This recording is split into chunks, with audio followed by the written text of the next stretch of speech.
Hello there. So I had a dream last night or in the early hours of this morning, and the date today is the 6th of December, 2024. So almost Christmas, not long now to go.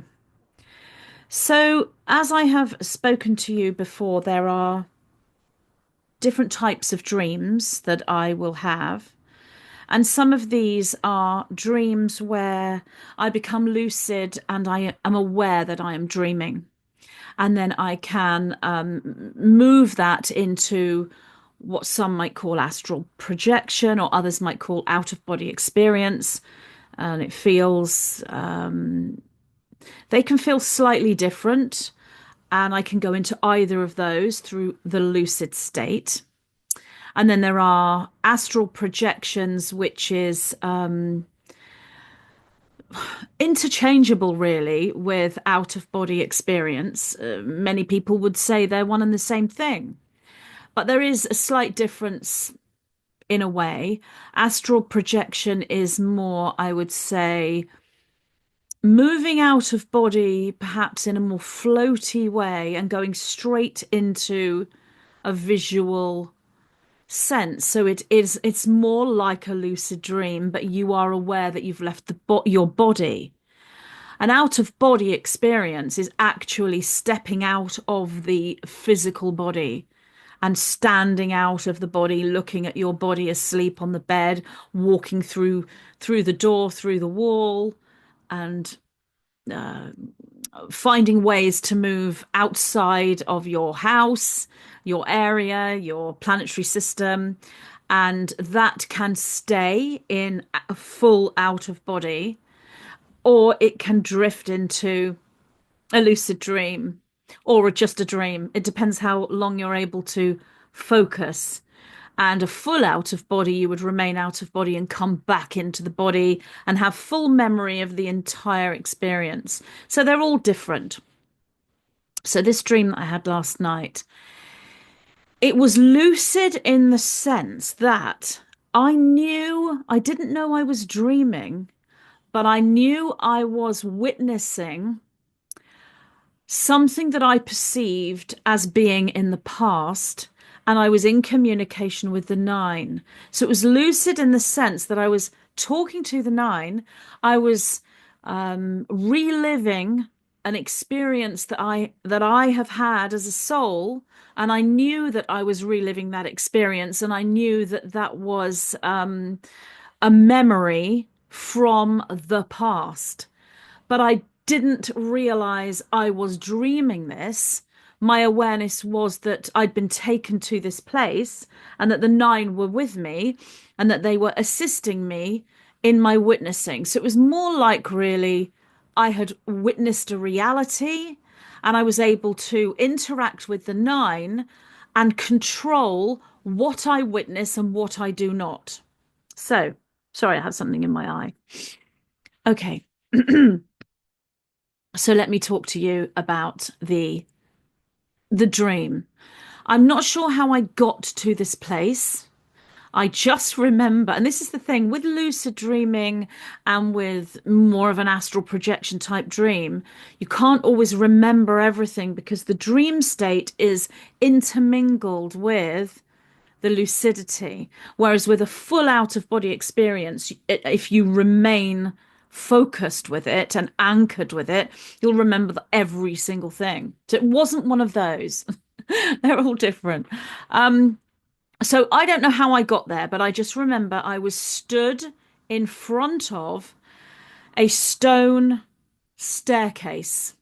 This was a stone staircase going upwards, and there were like stone plinths also going upwards either side. So there were stairs you could walk up, and then there were like ramps made of stone that you couldn't really walk up because they weren't stairs, but they were like at the side of the stairs. And then there was like a temple at the top, which I didn't really see the temple. I knew it was there, but I was focusing on the stairway. Now, my awareness was that I was reliving an experience that I've once had as a soul. There were many other people with me, all stood looking at the stone staircase. I'd like to show you an image, and I've looked around the internet, and this image here, I don't know how to share my screen, so I put it as a background. This image here is about the nearest thing I could find. So you've got these these stairs going upwards, and then you have these sort of side bits. They were flat in the dream, whereas here they've got like little bricks inside them. It was much bigger, much bigger, much grander than this. The stairway went on and on and on. It was much bigger. And so this isn't that accurate, but I couldn't find anything that was exactly the same anywhere. This is the nearest thing. So I just wanted to give you an image. So that's why this is my background. And I'm just going to remove that now so I'm not staring at myself. Okay. So while I was looking at this at the stairway, it's going right up in front of me, and it's literally huge. The feeling was of absolute reverence and deep love for these stairs. I know that sounds silly, but this is what I was feeling. These stone stairs were so sacred. I cannot put into words how sacred they were. They were like, they weren't worshipped, but they were revered, loved, and honored as literally the most sacred architecture. They were just, there's nothing I can think of in my reality that is revered and beloved as much as these stairs into the temple as this. So this dream was more real. I've never come across a building or any architecture or even in nature, anything that these people, myself as I was, and these people around me, loved these stairs so much. They were a symbol. It was almost like they were alive and they had their own consciousness, but they were so loved, I cannot tell you how much. So, in my mind, I was kind of feeling Mayan, that I was in the Mayan culture and this was a Mayan stairway, and that all the people around me were Mayan. That was the word I kept getting. But at the same time, I was feeling that I was in this time period that I know as the end of Lemuria and the beginning of Atlantis. Now, I personally, as Magenta, I don't know when the Mayan culture was. I assume it's in this epoch. I feel it's in this epoch, and that we have historical proof that they existed. But what I was feeling was that this was Mayan, but prior to this epoch, in the end of Lemuria, beginning of Atlantis time frame. So it was like this dualistic, this is Mayan and Lemurian and Atlantean. And I was almost seeing these stairs as a template architecture that exists in multiple different places and time periods, like it is standard architecture. So, whilst these stairways maybe here in this reality, they're also in previous epochs and in higher antimatter realms of consciousness experience as well. Other planets, you could say, but that doesn't seem as real as this being a structure that is beyond anything physical as well as being physical. Okay. So I'm there with my heart open, revering and honoring this stairway and all these people around me. And it was almost like a kind of a spiritual, ritualistic presentation that the stairs were used for enlightenment and spirituality and memory and so much. But as I was looking at this entire structure, this dream architecture, which was a memory with I knew I was within a memory system of what I perceived to be the past. I knew that I was viewing a potential time. I was stood within time and I was viewing a potential time sequence. So all I needed to do was shift my perception slightly or move the whole structure a little bit and I would go forward in time. And I feel as though I would take a step forward. And if I took one step forward, it's not that I got closer to the stairs in space, as in linear space. It was like if I took a step forward, I went forward in time instead. And so I was contemplating doing that, but at the same time, I could feel something behind me was coming into this structure, and it was like like what I've been talking about in the novel. It was the fairy battle, but it wasn't a fairy battle. It was a oh gosh, they were like warriors. They were like maybe Vikings, but they weren't Vikings. But they were beings that were not Mayan in the Mayan consciousness. And if I was in the Lemurian Atlantean consciousness, it would be that I was the late Lemurian with these people, and it was the Atlanteans coming in. These two things were happening simultaneously. Either way, I knew that there was going to be a battle scenario in this, like the fairy battle in the fictional novel. I knew that this was going to come into the dream. But because I was stood in this one place, I was in this fixed time period. And I wasn't witnessing that, but I knew it was coming. And I was just preparing to step forward one step, and then I would go into the future and see what would happen with this battle situation. And I could feel all these warriors in armor with swords in this fantasy fiction kind of scenario behind me. So I'm contemplating stepping forward, but the nine said to me, and I'm trying to remember their exact words, and it was obviously they don't speak words, they send me frequency, which I interpret into words. And the frequency and my interpretation was something like, we strongly advise you not to view this, not to step forward. Don't go forward in time. Remain where you are.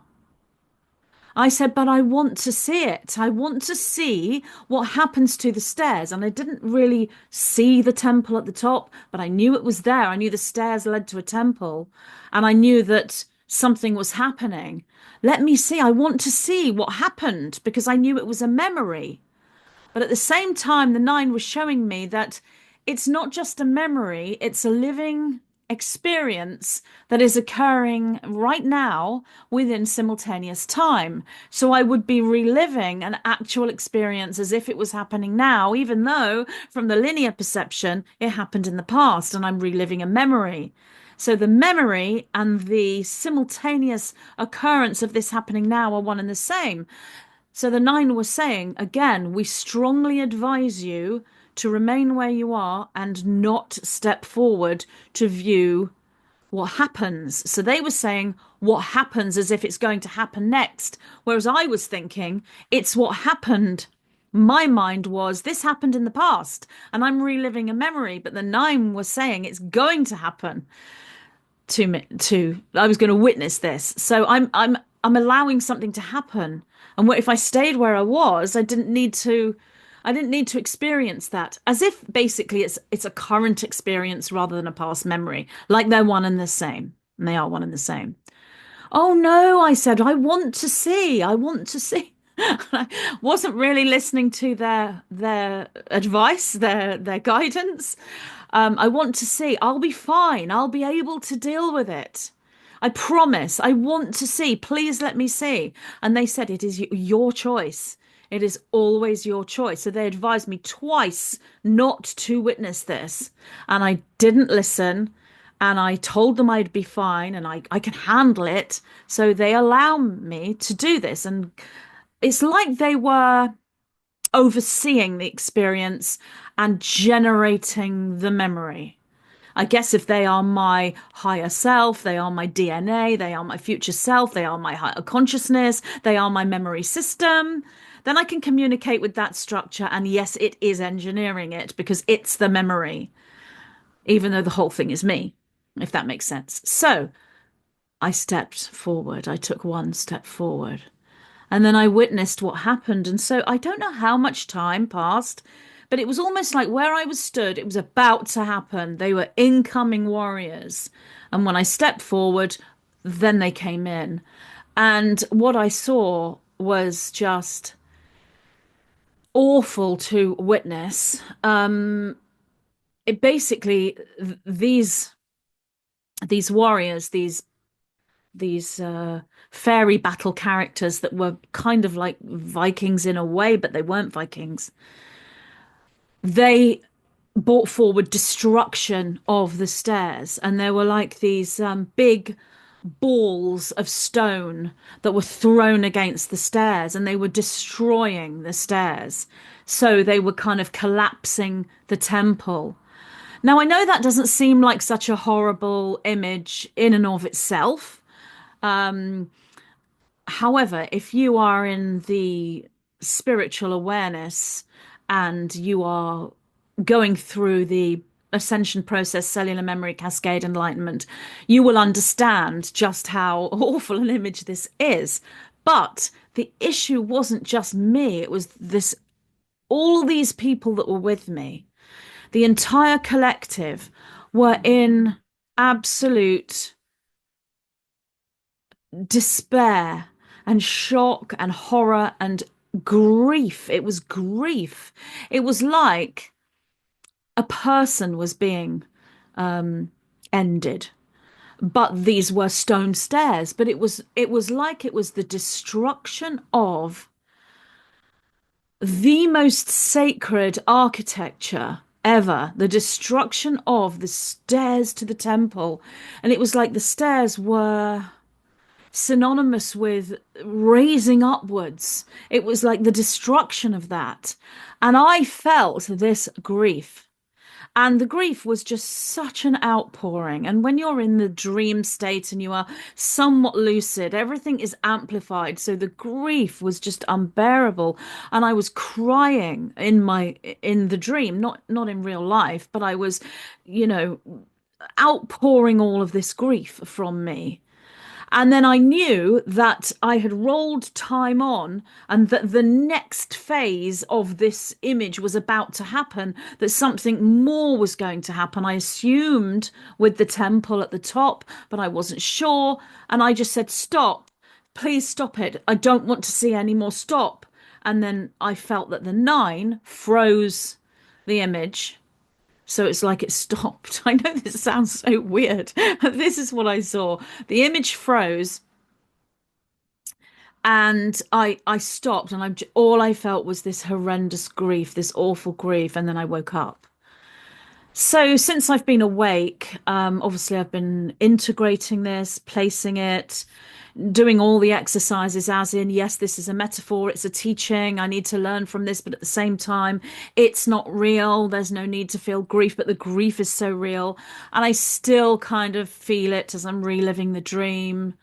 So that's the memory. The memory in the emotional sense is this grief, which was just, to be honest, no different from if someone had left, if someone had transitioned.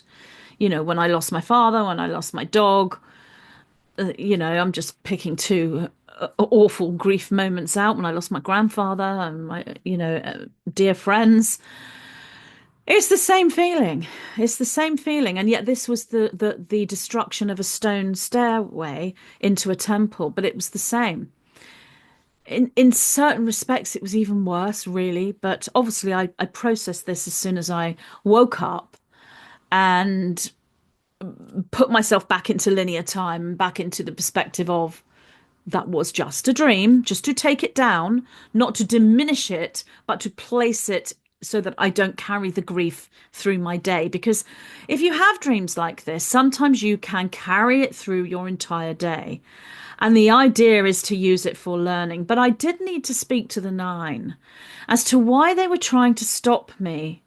Now, I can understand they might want to save my emotions from going through this grief, but I feel I've managed to integrate this fairly well. So why? Why did they warn me twice not to witness? So this is the conversation I had with the nine about this.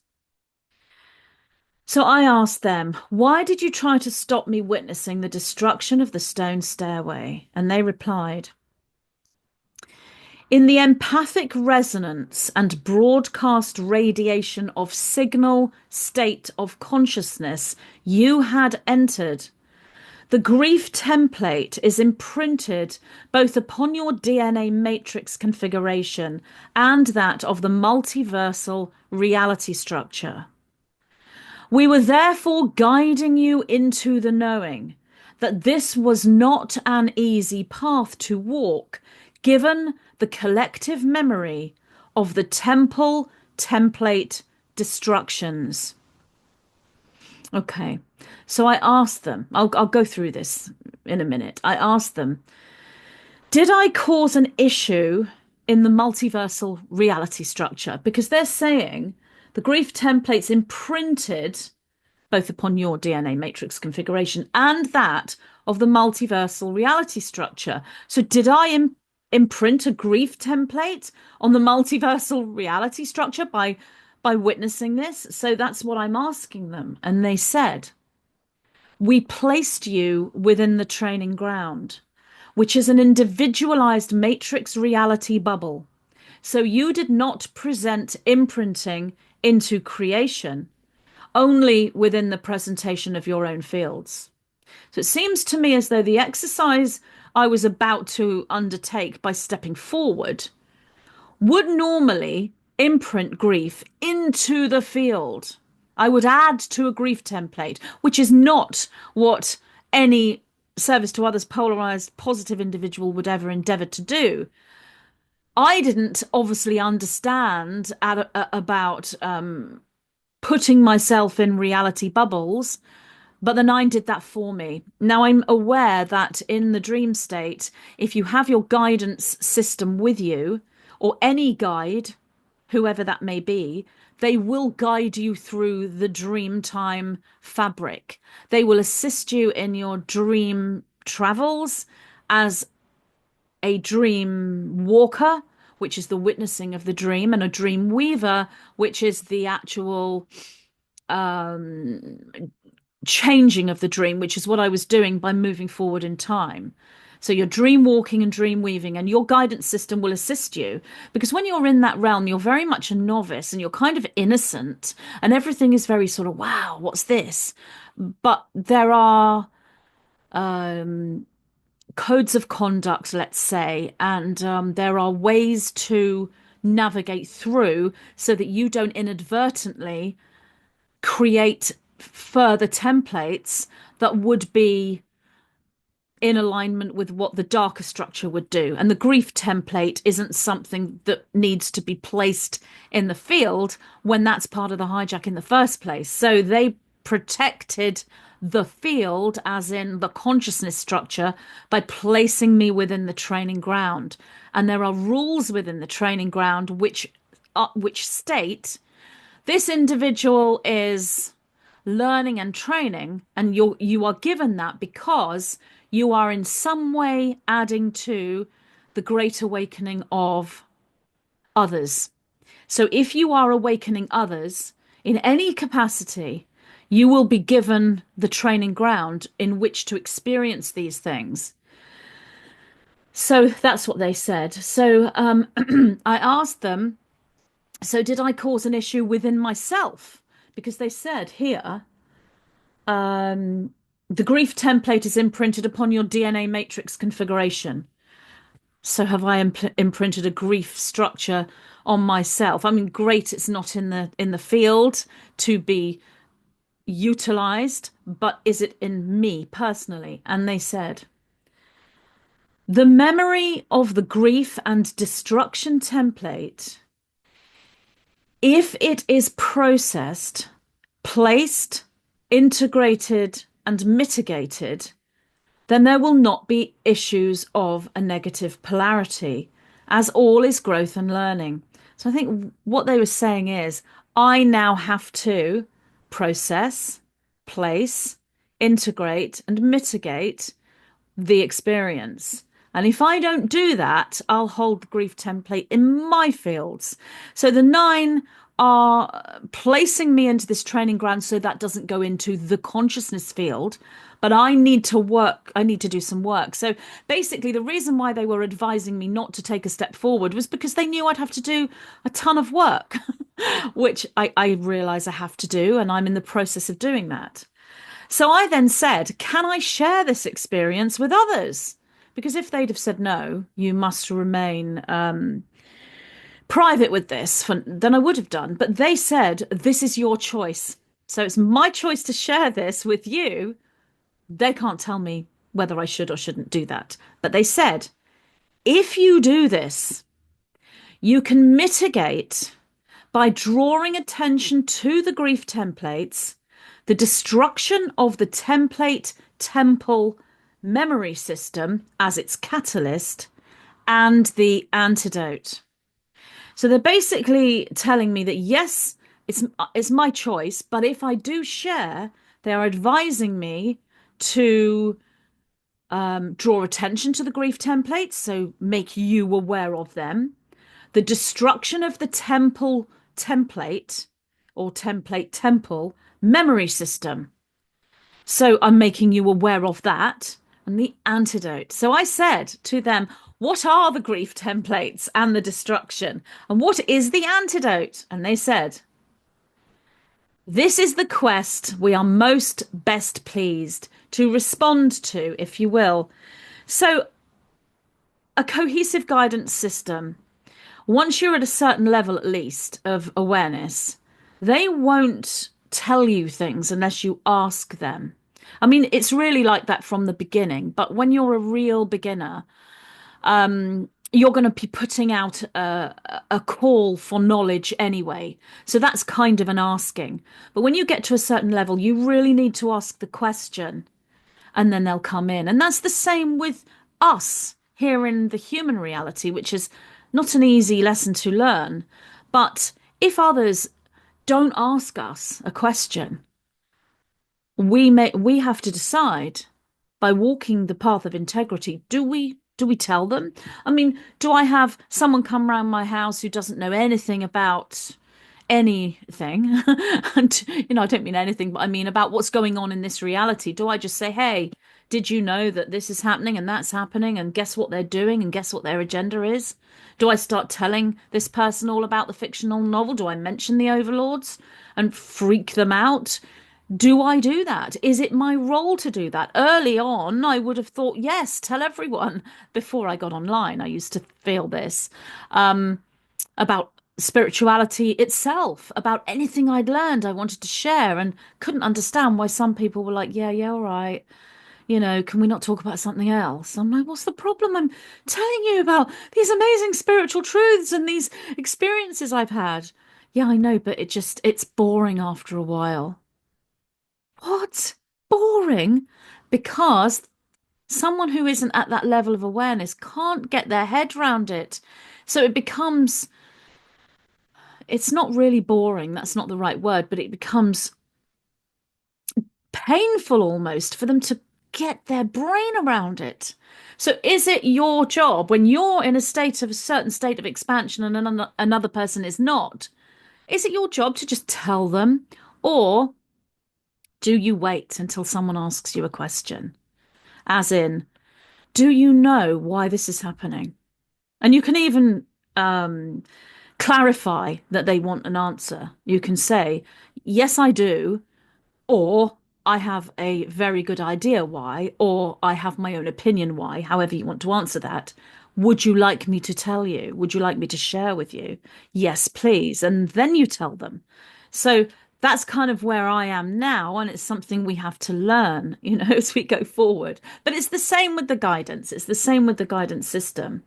This is the quest we are most best pleased to respond to, if you will. So by saying that, as the nine don't get pleased and they said most best pleased, it's like the frequency is resonating with the question I have asked of them. So this is what they said.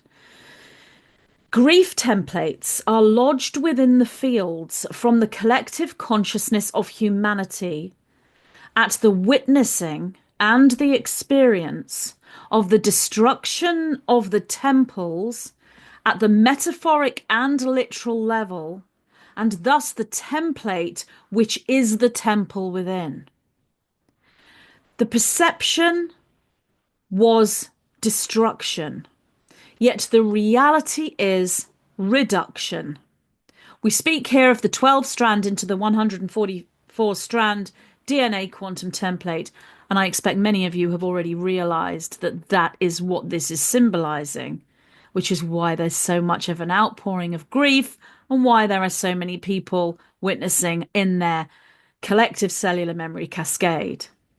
They went on to say the grief templates at, in inverted commas, end of realm or end of world scenario are thus given at Cellular Memory Cascade, which is a choice to witness as you did experience.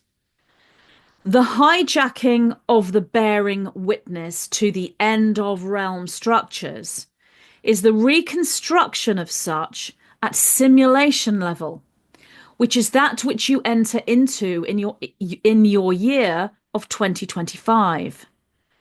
The antidote is reconstruction.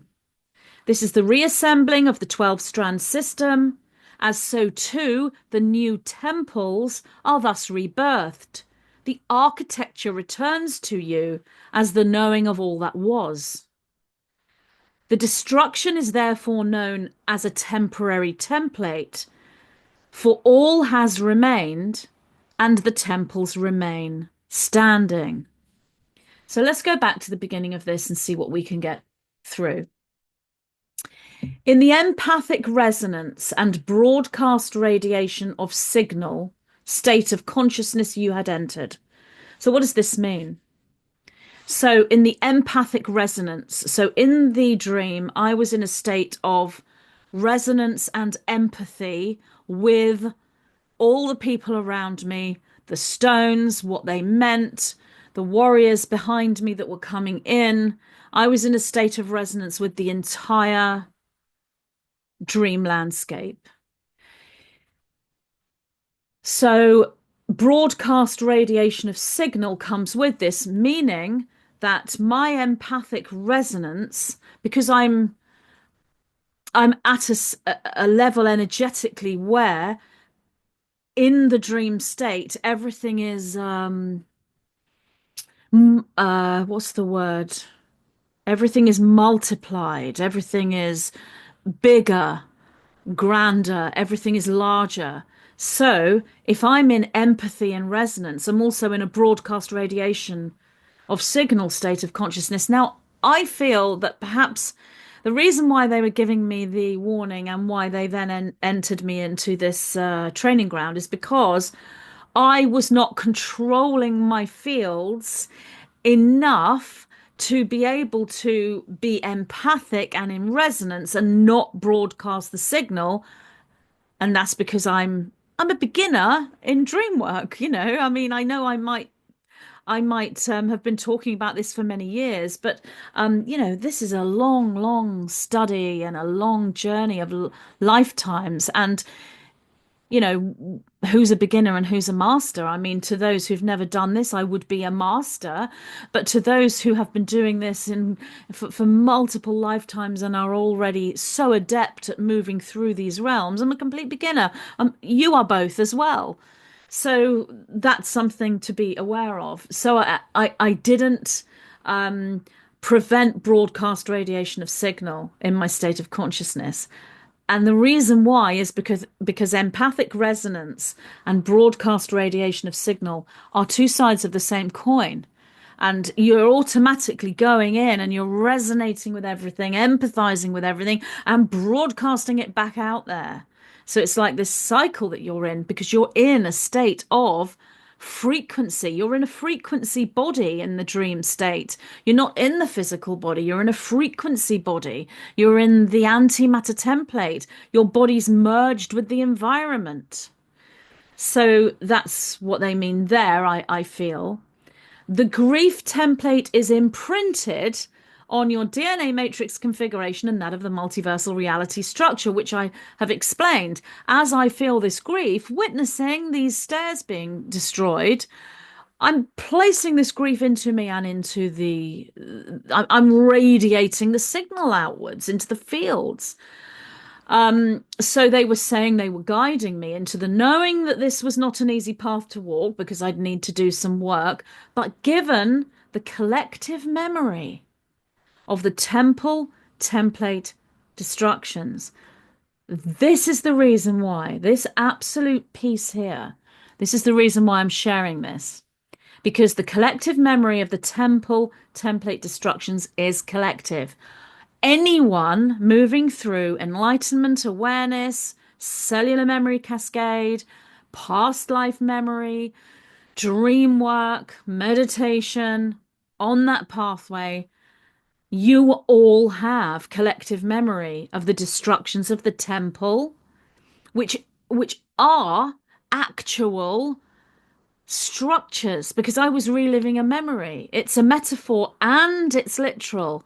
There's a real stairway, and this is why I was getting Mayan, Lemurian, Atlantean. It's happened. This did happen. We did witness the destruction of these temples, of this sacred architecture across this entire planetary system, realm, world that we live in. We witnessed the destruction of this architecture, but they're saying temple template because it's synonymous with, as everything has like a, another field up. So if a temple is destroyed and it's a spiritual sacred architecture, then there's architecture up in multiple levels upwards. So the true sacred architecture is the construction of the divine architecture, which is the DNA intelligence, the consciousness, and within the body, it would be the 12-strand DNA formation into the 144 strand DNA. So that's the template. So the temple is a metaphor for the template. That doesn't mean it's not real. It's a living metaphor because it's a real temple, real stone structures. And at their destruction, simultaneously, was the destruction of, and the nine say later, this isn't destruction, it's reduction. So nothing was actually destroyed. You can't actually destroy the temple entirely. You can't destroy the template. These can't be destroyed in the fullness of reality. So did I cause an issue in the multiversal reality structure? I explained they placed me in the training ground. So, in fact, I haven't been in the training ground that I'm aware of for a long, long time, but that's because I haven't learnt to get into a dream state in this witnessing and stepping forward and movement of time. I haven't actually had that exact experience yet, so I haven't learned to draw down my fields while still being empathic. Now I can do this in real life because when the juice situation occurred, I was being told about the black flame. And the black flame is a reduction of the energetic field so that you don't empathize and merge with someone who has juice. So you are controlling your fields while still remaining empathic. So I learned to do that due to the juice situation, but I didn't realize I needed to do this in the dream time because I wasn't aware that the grief template would go into the higher field. So the nine did that for me. The nine encased that signal for me. Thankfully, this is what the guidance system does. Thank you to the nine for doing that. That stops my grief signal being available for anyone else to catch. It's remained within me, and I'm reporting it and telling you about it so that you can learn from my experience, but it hasn't gone into the template.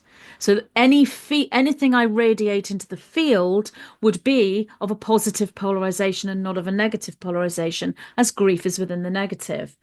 So I did not imprint into any kind of creation, but I did hold it within myself by witnessing this. So, as I said, the memory of the grief and destruction template needs to be processed, placed, integrated, and mitigated. And then there won't be issues of a negative polarity, as in trauma. I need to make sure that the grief doesn't set in as trauma, and I'm already in a state the minute I woke up of integration of this, and me speaking to you, according to the nine, is mitigation of this. And they said all is growth and learning. So if you shift that emotion, regardless of how you got that emotion, whether it really is the leaving, the transition of a loved one, or if it's coming from a dream or wherever it's coming from, it can be integrated so that it doesn't set as a template in your fields. Because if you set that as a template in your fields, you cannot remain in a cohesive, balanced frequency to then go forward to the next step of your growth and learning. And if you're teaching as well, you need to make sure that you remain in that integral balance, which is the path of integrity, in order to teach. I don't like the word teach, but in order to share, let's say, in order to share, you must remain in integrity. Because if individuals are listening to you, as you are, you would be empathic. Not all of you, but many of you will be empathic to my energy. So if I remain in integrity and in balance, then you will witness that rather than any out of balance. So when I talk to you about grief, I'm not broadcasting it to you. I'm explaining it to you in a recounting of a story, recounting of an experience without. I mean, if I was to radiate it to you, I'd be sitting here crying and I would be, showing you how much of a state of grief I'm in. If you're empathizing with that, somebody is in trauma, but they're not in balance at that point. And you can hold an emotion and remain in balance because you're also in a state of integration. So I'll be in a state of integration with this for a while. And I chose to witness.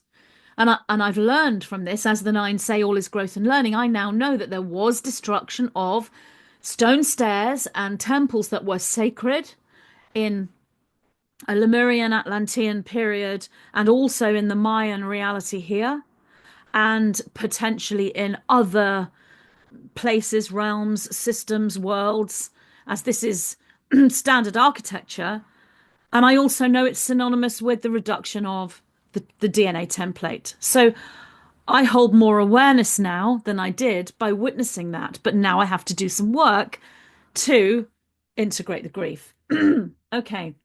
So can I share this experience with others? This is your choice. If you do, you can mitigate by drawing attention to the grief templates, explaining about the destruction of the template temple system as its catalyst. So what does that mean? The destruction of the template temple memory system as its catalyst. So the catalyst, so that's the catalyst to grief. If you do this, you can mitigate by drawing attention to the grief templates. So there's the grief templates. The destruction of the template temple memory system as its catalyst. So the image of the destruction of the temple is a catalyst to a grief template. So that's how it's used as a hijacking. In the novel, if the overlords wish to somehow present to the Fae that something in their reality is going to be destroyed, they trigger the grief templates within and all of this collective memory, which is profound. So as this happens in reality, the grief will be more than it needs to be because you are triggering trauma, collective trauma. That's what they're saying here. So what's the antidote? And I've explained how pleased they are for this question, which is their metaphor for explaining the resonance that they hold with my asking. Okay, grief templates are lodged within the fields from the collective consciousness of humanity at the witnessing and experience of the destruction of the temples at metaphoric and literal level, and thus the template, which is the temple within. So, as I've explained this, lodged within the memory fields of humanity, all of humanity, obviously aware humanity are remembering this or it's being drawn to their attention in some way, like this video, and they are able to then move into their own memory and their own mitigation and their own integration at the witnessing and experience. So every soul here on this incarnated right now on this planetary system has witnessed and experienced destruction of the temples in some way, whether it's Atlantis, Lemuria, the Mayan, or some other system. It's known, it's lodged within the consciousness, and thus the template, which is the temple within, which is the reduction of the DNA strand.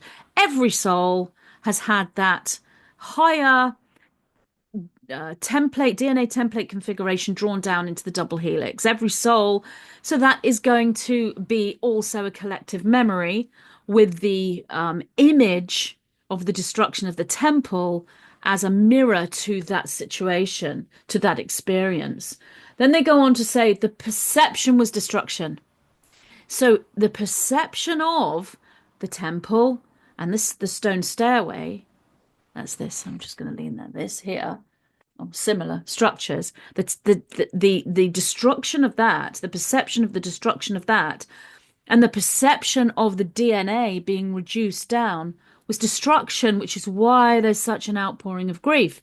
Well, if you look at someone who loses a loved one, the loved one transitions.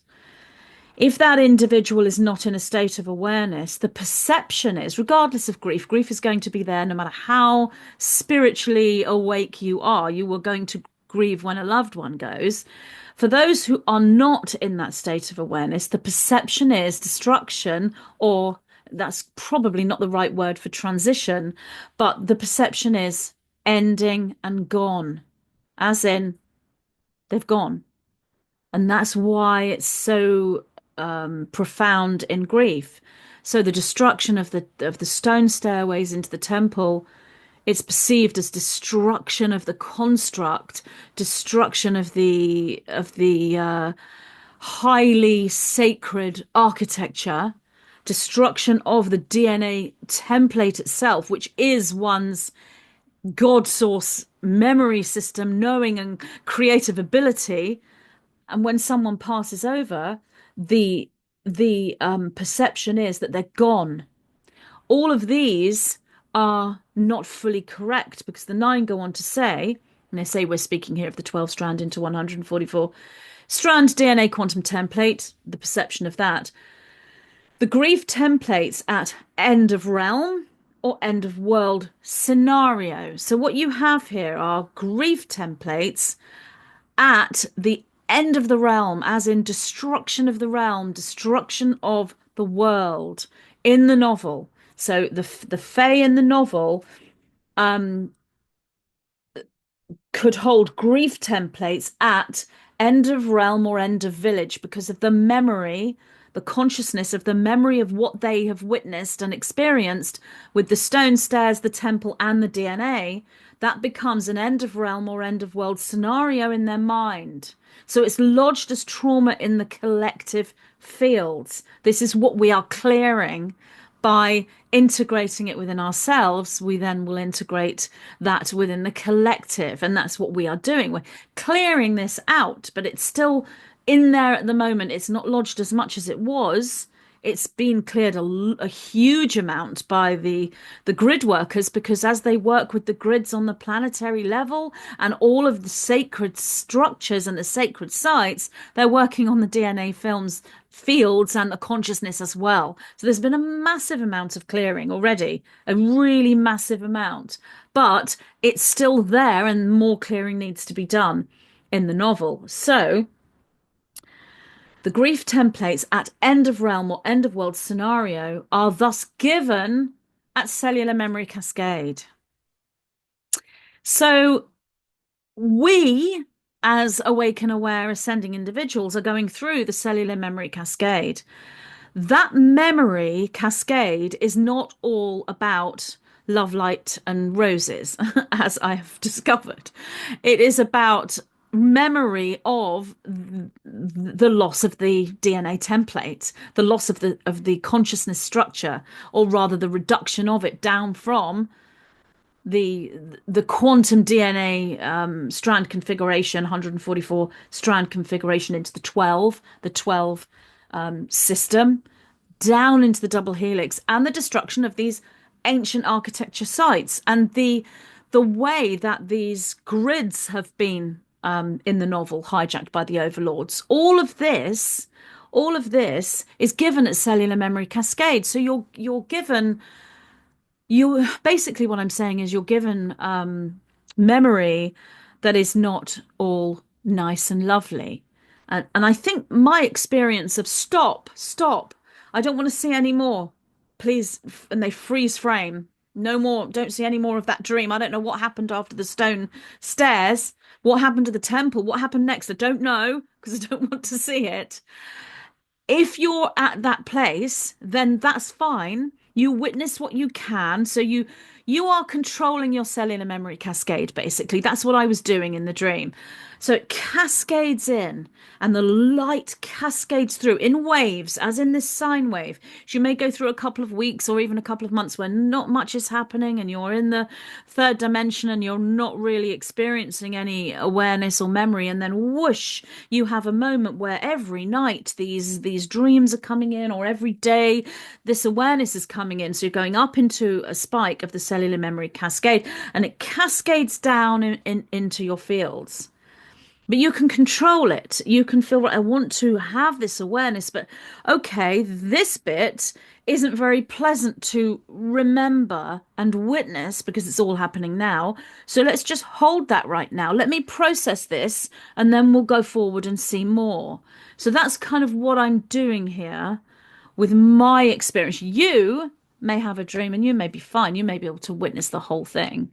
I am aware of what that goes into when it comes to end of realm, end of world. I'm aware of what that symbol is, but I don't know what happened in this particular Mayan or Lemurian into Atlantean reality because I stopped at the end.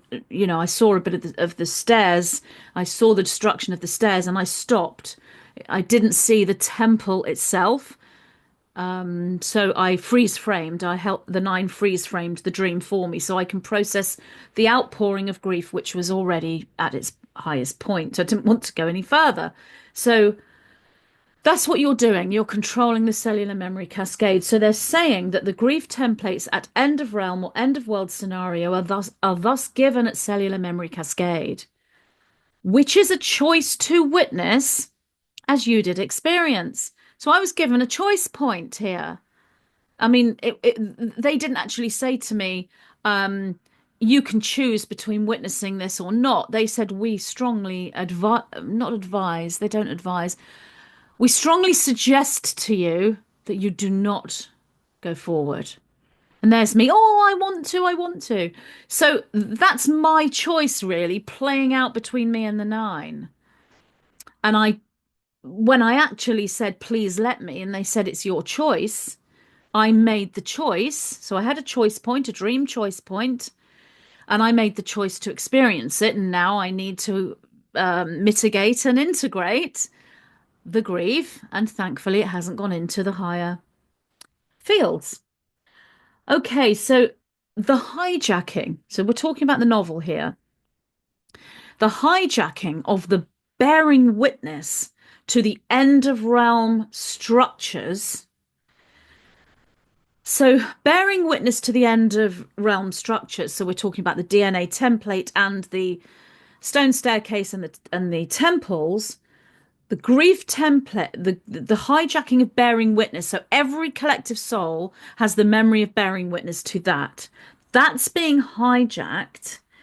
And what they're saying here is the reconstruction of such at simulation level. So what they're saying is an end of realm, end of world scenario, and individuals across the entire planetary system bearing witness to it is going to be reconstructed at a simulation level, which is that which you enter into your year of 2025. So if you go back to my previous video where I talk about, well, the nine talk about the simulation.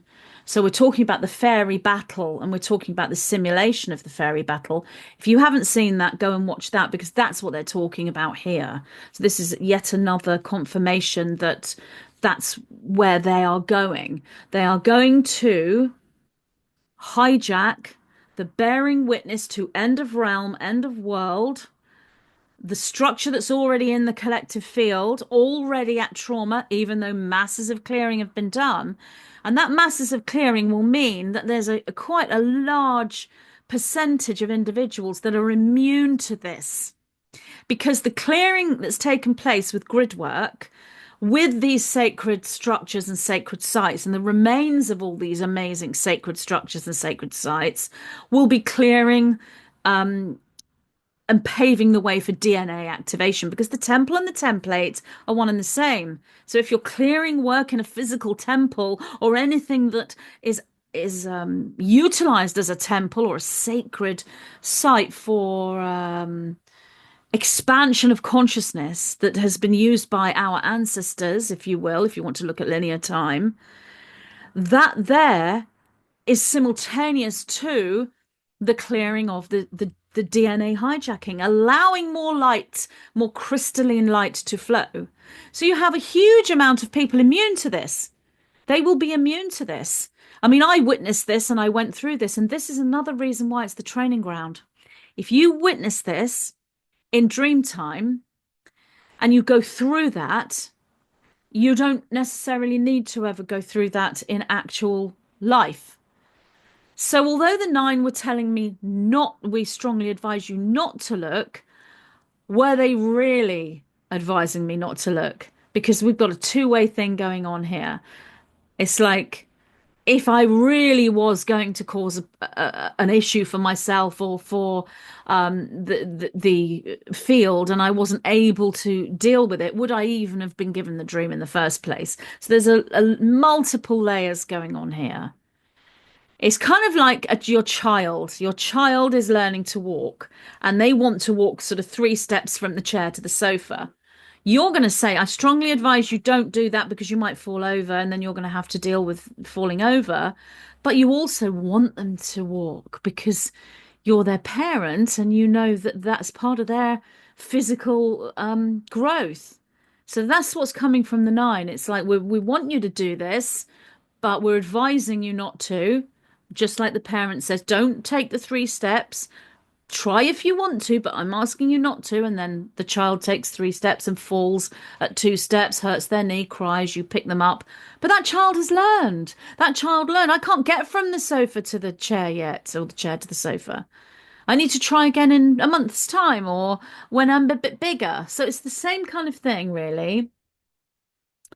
So the hijacking of the bearing witness to the end of realm structures is the reconstruction of such at simulation level. So they are reconstructing bearing witness to end of realm and end of world scenario amongst the populace.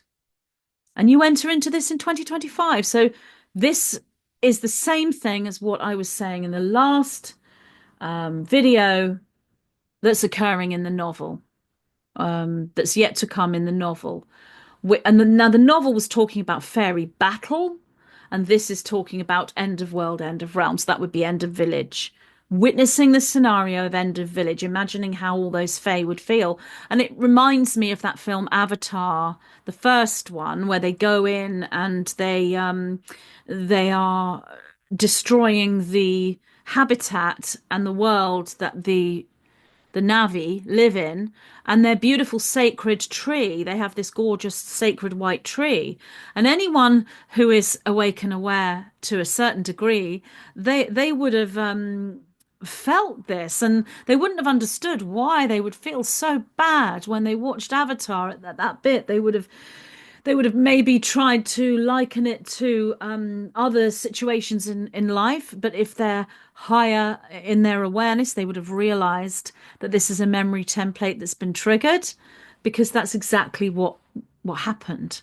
So that you witness when you watch Avatar, the film with the white tree and the destruction, that is something that happened to you. It's just being presented to you in a different way on the screen. So the antidote, the most important part, is reconstruction.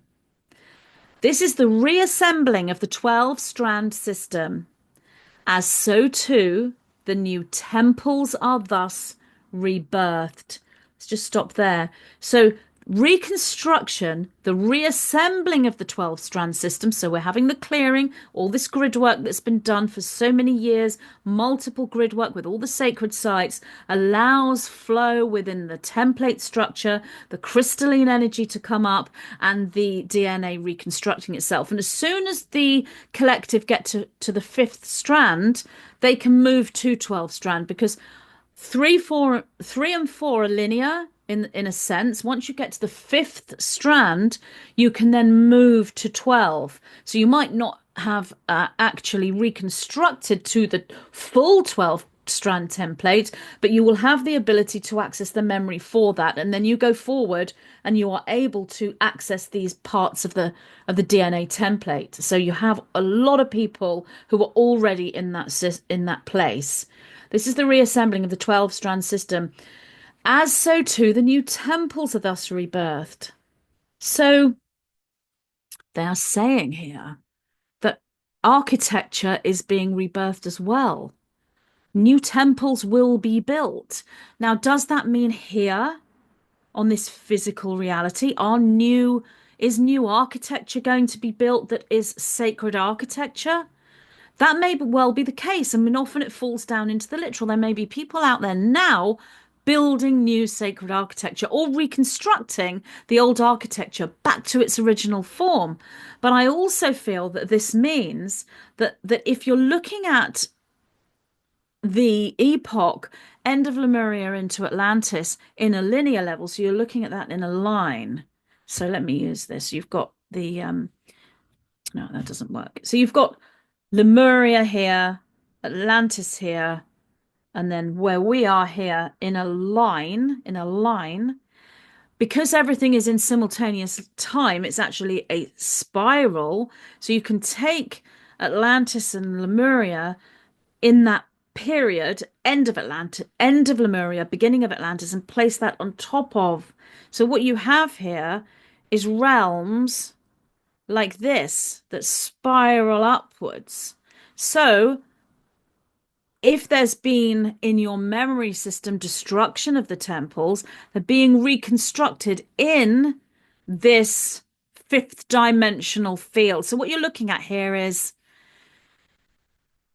the higher stargates of hyperspace, the crystal palace within hyperspace, the halls of Amenti, all of these visual fifth dimensional forms that are expressions of geometric consciousness.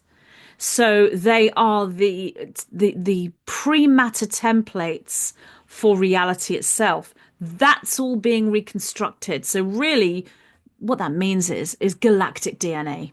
That's galactic DNA is being reconstructed. So as we reconstruct our DNA, galactic DNA is being reconstructed. That's what that means, and that will be seen within this spiral of time. So the living Lemuria, I wrote the book, channeled from the Nine, about the living Lemuria. The reason why it's living Lemuria is Lemuria isn't like the past and it's gone in a linear line. You take this and place it here and go upwards in a spiral, and that means Lemuria exists now, Atlantis exists now. And it's in this awareness of simultaneous time. And that's the true reality. And that is a time matrix. And I believe I was in that time matrix last night in the dream because I stepped forward and I didn't go forward in space, as in just get a bit closer to the stairs. I stepped forward and the time changed. So I believe I was in the time matrix last night in a somewhat lucid dream. Okay, so this is the reassembling of the 12 strand system. So too the new templates are thus rebirthed. The architecture returns to you. So that's architecture within this spiral of time matrix, architecture in actual physical reality, and architecture within the DNA. It returns to you as the knowing of all that was. So when you're looking at the past, all that was, this all was, and it has not been. Now it returns to you as the knowing of all that was. You have the awareness of how it was before, when we had that higher DNA configuration and we had those memories. That moves to the all that is because it's simultaneous time. Although the nine didn't actually say that, but what they did say is the destruction is therefore known as a temporary template. So the destruction of the DNA system is temporary. The destruction of the beautiful stone circles is temporary. The destruction of the temple is temporary because it's temporary down here in this linear reality. The minute we hold awareness of it and move into the reconstruction of it and allow that light to flow, we move it up through this spiral of simultaneous time and the temples exist. And the nine said, for all has remained. And the temples remain standing, meaning they never did go. This image of the stone steps being destroyed, it didn't really happen from the perspective of simultaneous time. The DNA didn't really get reduced from the perspective of simultaneous time. It's just that we held the experience of it in a temporary template. We entered a temporary construct. That's what we entered. We entered into something temporary. And now we know that. Now we know it's temporary. We can go back to the temples remain standing. We have our DNA. We have our architecture. We have the etheric architecture throughout the multiverse. We have sacred architecture here in this reality, and we can find it, and we have this within. So that is the antidote to me sharing this to you, and how I need to explain all of this in order to be able to share the dream and what it means, because we are entering into this in 2025, or that's the agenda. I mean, did they say we're actually entering into it? The reconstruction of such at simulation level, which is that which you enter into. So we are entering into this in 2025. So just like my dream, they were telling me not to step forward and witness this, but I said I wanted to. Now I've had growth and learning from it. When it comes to 2025, would it be better not to step into it? Would it be better not to go into 2025? Because in my dream, everything was fine in that one place. I'm looking at these beautiful stone stairs, and the warriors that were coming to do the fairy battle and destroy the stairs in the temple were behind me, because its time hadn't come to me yet. I wasn't in that time yet. That's where we are now in December of 2024. We haven't entered 2025 yet. So we are all collectively about to enter the dream that I was in, and I did step forward and allowed it to happen. Yes, I've had to do integration and mitigation and everything else. I've had to be in the training ground. I've had to have some assistance and help and guidance and protection, etc., from my guides. but I've had growth and learning from it, and more expansion and more cellular memory cascade, more light flowing in with the DNA. This is what we're entering into in 2025. So we have a choice here. Do we go in and allow ourselves to be engulfed by this grief template at end of realm, end of world scenario in the novel we're reading? Or do we enter into this with as an experience, knowing it's a simulation? We're immune to moving into these grief templates because we're immune to the simulation. So we will go through this and hold our sovereignty, hold our power, and hold the knowing that all has remained and the temples remain standing. So regardless of what happens, it's a temporary template and it's a simulation. So I hope all of this makes sense within this dream situation and everything that it has brought out, my communication with the nine and everything that they have said and what we're entering into. I know it's quite a complex presentation that I've given you here. And if you don't process it exactly in the way that I've explained it, that energy has gone into you, and what goes into your fields as you receive it in your empathic state is everything I was given, which is this isn't going into the field, anything of a lower negative emotional frequency like grief.